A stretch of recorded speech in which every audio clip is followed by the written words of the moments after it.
tax as well. But as far as extra educational investment is concerned, I think it needs to go into the early years. A point of clarification. Did you say that you would change the system by which you have elections locally for grammar schools so as to make sure that it's a fair system? I want to look at the balloting procedures, because as I understand it, there is an issue about who gets to vote in those elections and whether it is just parents who send their kids to the grammar schools or whether it's actually a fair cross-section of parents. So I think there is an issue to be looked at. Right. Ed. Diane talked about political history, and I was the political education officer in West Down Ward in Hackney South when Brian Sedgemoor was the MP in the early 1990s. We had some great speakers, including David, and Will Hutton came to talk about the state we're in. And just down the road was Hackney Downs School, which was closed by Labour in Hackney, and things were bad at that time. There's been a complete transformation in education in Hackney, led by Labour in the last 12 years, and I'm very proud that this September my oldest daughter will go to a comprehensive school in Hackney, and there is a wide choice of great schools now in Hackney for parents. It's a transformation delivered by Labour. I was told something this morning by a member of the Hackney Learning Trust which chilled me to the core. Two schools I've visited, outstanding schools in Hackney, working in partnership and collaboration with other schools in Hackney. They're actually passing on their support in federations with other local schools.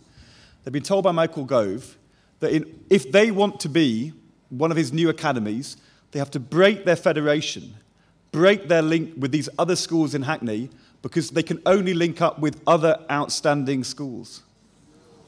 So what he's saying is, it's not only money and resource and rewards to the outstanding schools, but they're not even allowed to partner and work in partnership with other schools to bring them on.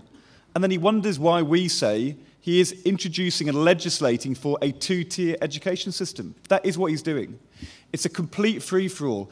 It is an absolute perversion of what we tried to do to get money and resource into the most disadvantaged schools. He's going to do the opposite. And he'll say to some parents, if you want a new school, I'll build it, and I'll pay for it for you. And what he doesn't tell all the other parents in that borough or that district, everybody else will pay by losing their new schools and losing their teachers and losing their resources. It is profoundly unfair and a two-tier system that he's introducing. And look, we will look at the details of this bill before we make a final decision. But I have to say, what he is proposing is a complete perversion of a fair education policy. And I say we fight it all the way. Terrible trouble with the Daily Mail. When I went to a big teachers' conference, I got into terrible trouble. I made it to the front page of the Daily Mail and the Daily Telegraph because I said, I'll respect local communities' decision, but I tell you this, selection, in my view, is unfair and morally wrong and disadvantages children in those areas which choose selection. And I encourage people to stand up in their local communities against selection because the evidence is it is deeply unfair. One other thing, Polly, if you don't mind. Education's not only about what happens in the classroom and funding for teachers.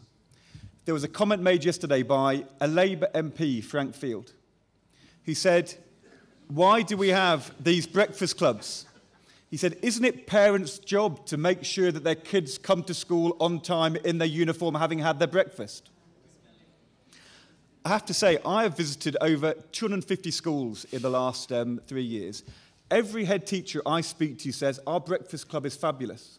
And they say, and it's partly to help parents who drop their kids off at school on the way to work.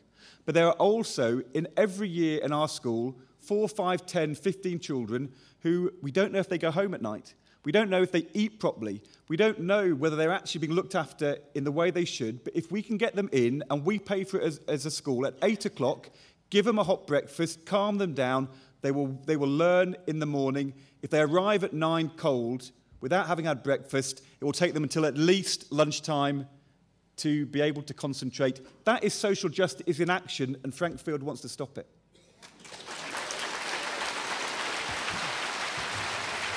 Andy.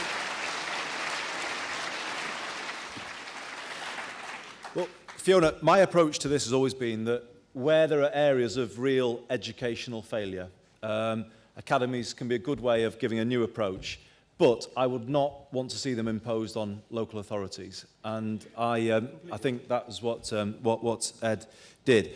I would go further, though, and say it is time, in my view, for the Labour Party to speak up more convincingly and with more conviction about the importance of comprehensive education.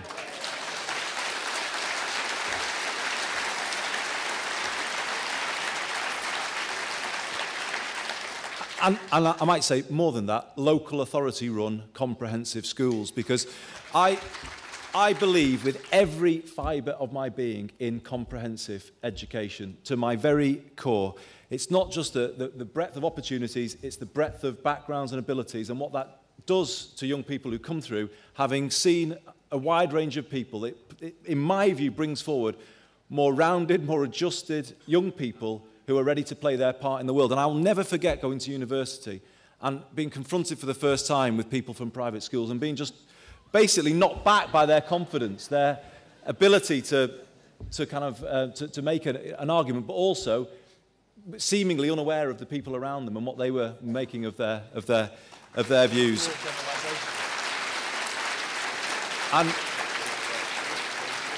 And that, for me, explains the importance of comprehensive education. I have a real problem with parents going away and setting up their own schools. I think, as Ed says, it will lead to a two-tier education system. It will happen at a different speed in different areas, and I think we'll see very, very wide differentials in this country. And the final point I would make, and Ed made it very strongly about selective education, I don't support selective education. I'll go further and say I don't support grammar schools.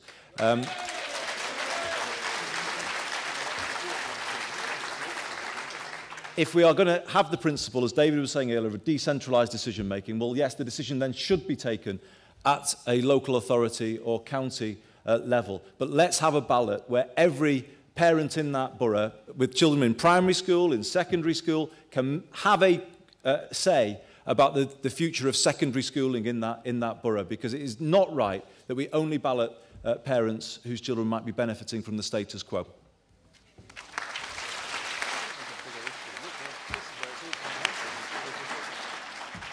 I'm afraid that brings it to an end. I'm very sorry.